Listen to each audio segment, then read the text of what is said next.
This is the Segovia Show.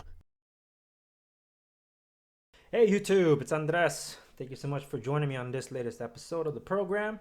I haven't really done much of any video updates. I'm sorry, the time's just been so crazy lately. For those of us that are essential workers, we found ourselves actually working a heck of a lot more lately. So that's why you haven't seen much of any videos. That and also the fact that YouTube tends to silence me. So I've actually won a lot of the appeals with them. There's other ones I'm like, you know what, not even worth the fight. So I just let bygones be bygones. But anyway, in this video, I wanted to give you a tech related video update because I just did my first major change in devices in probably a year and a half. The last major daily driver update was probably when I started carrying an iPhone because of this thing. So if you're familiar, if you want to know what I actually thought of an iPhone, because it's my first iPhone ever that I actually kept, then you can check out those reviews. I'll probably leave them linked down in the video description below. But the phone that, if you follow me on Instagram, you would know that I actually upgraded, side graded, or downgraded to, however you want to see it, because I had a Samsung Galaxy Note 9. I actually switched over to the Samsung Galaxy Note, not the Plus, not the Star Wars version of it, just the Note, not the Lite from out of the country, because this one actually works on Verizon. I didn't care for this phone. I didn't want to care for this phone. It just didn't. When I saw how astronomically expensive phones have gotten this year, and when I saw what might be in store for the Galaxy Note lineup, like even more expensive? Are you kidding me? The Note 9 was super expensive. Now they're just getting more and more expensive. Like, man, I did like the idea of a foldable with a stylus. It's just that probably gonna neglect water resistance, and I have kids, and that thing's really expensive, and I have kids. So I'm like, you know what? I'm not even gonna bother with that. So I didn't. And with the whole crisis going on with delays in the manufacturing, I knew that the Microsoft Surface Duo was gonna be delayed as well. And sure enough, it was announced a few days ago that it is being delayed for sure.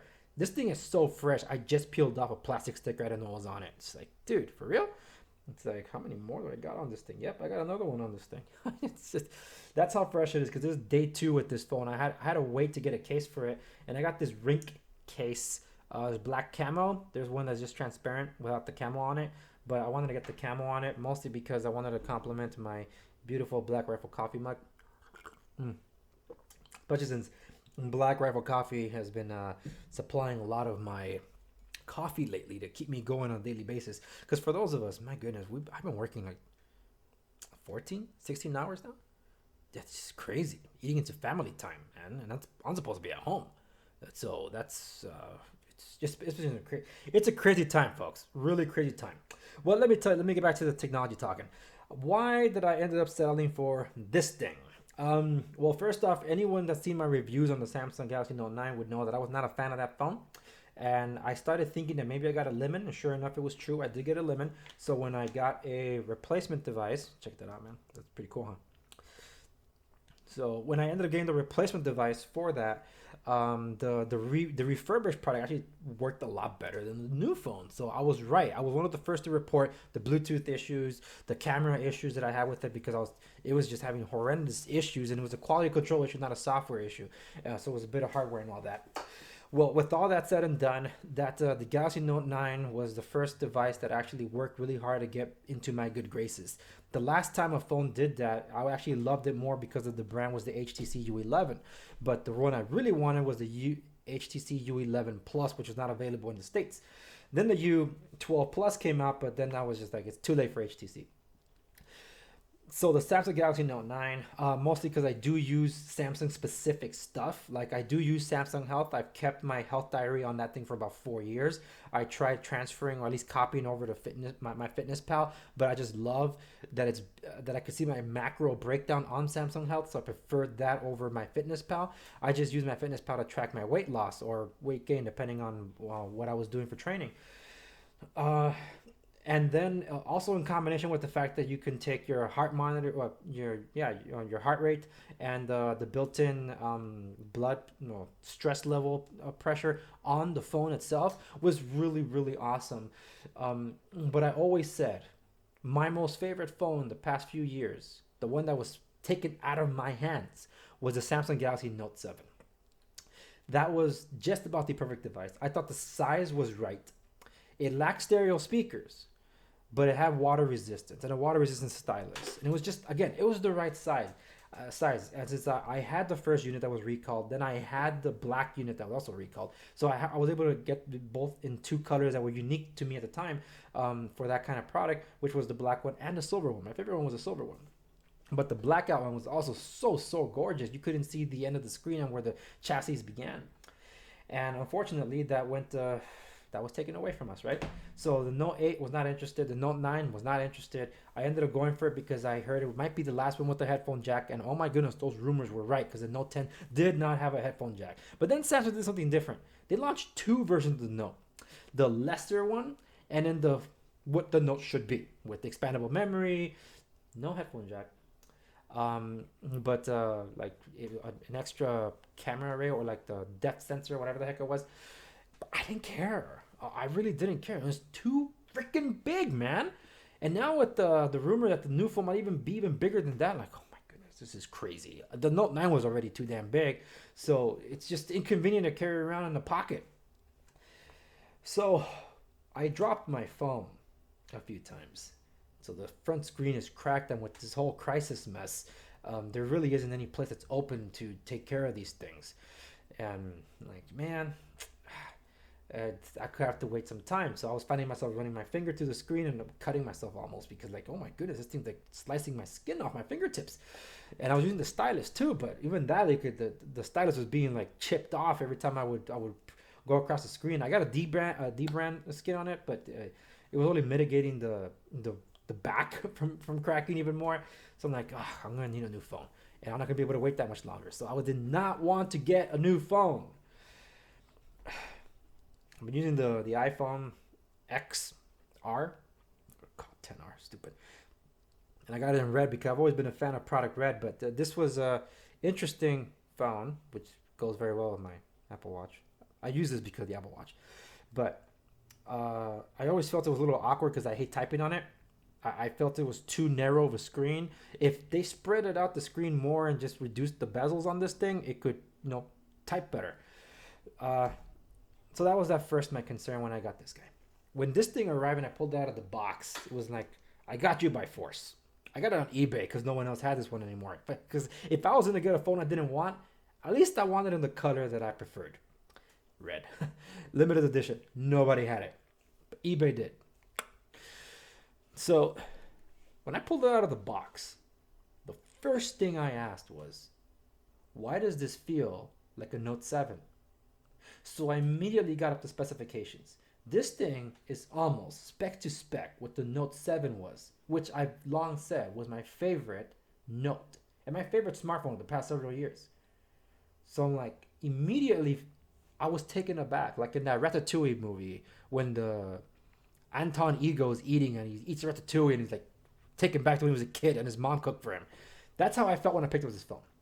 And I felt a lot better by having a case on it, because even with a case, it's still smaller than this guy. Can't see it, right? Can't see it. Peekaboo, there it is. See? Like, this thing is not that big, and yet it's still a Note with the stylus pen right here. So I'm like, fascinating. So I kept looking into this thing, like, this thing feels like a Note 7. It has the dual speakers that I wished the other one had. It stripped off a few things that I don't like that they got rid of. There's no fingerprint scanner. No way for me to bring down the notification display without the fingerprint scanner down here. Secondly, it doesn't have the heart rate sensor or the stress sensor in the back anymore, the infrared sensor. So that's a big bummer. I have to use the Note 9 for that when I need to, if I don't use it on the watch.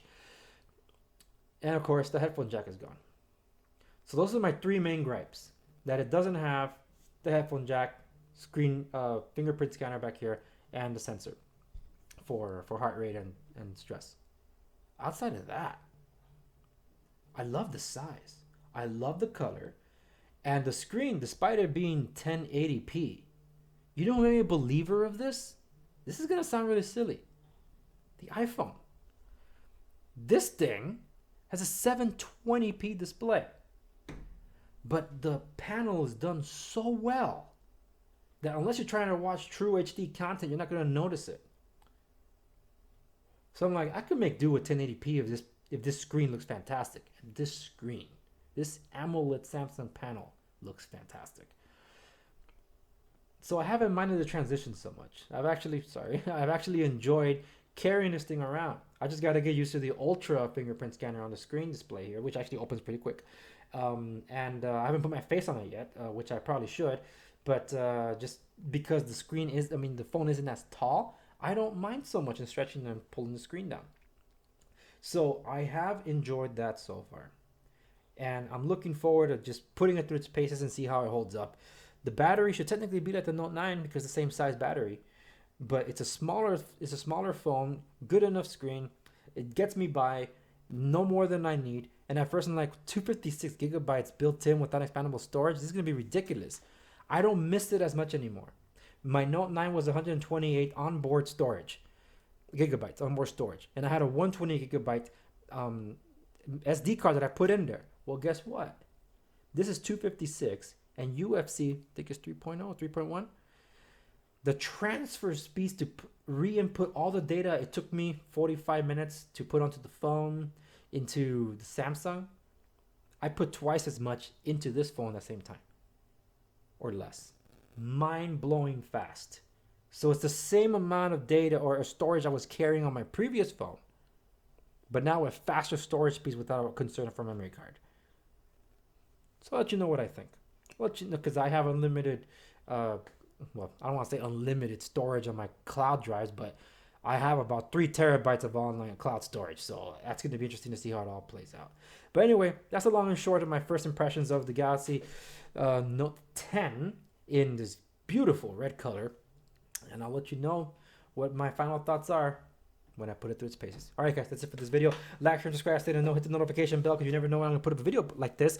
I am putting some podcasts up, but all of the podcasts go up in, any of the podcast directories that are listed below. So check that out because that's where I live, YouTube, more or less.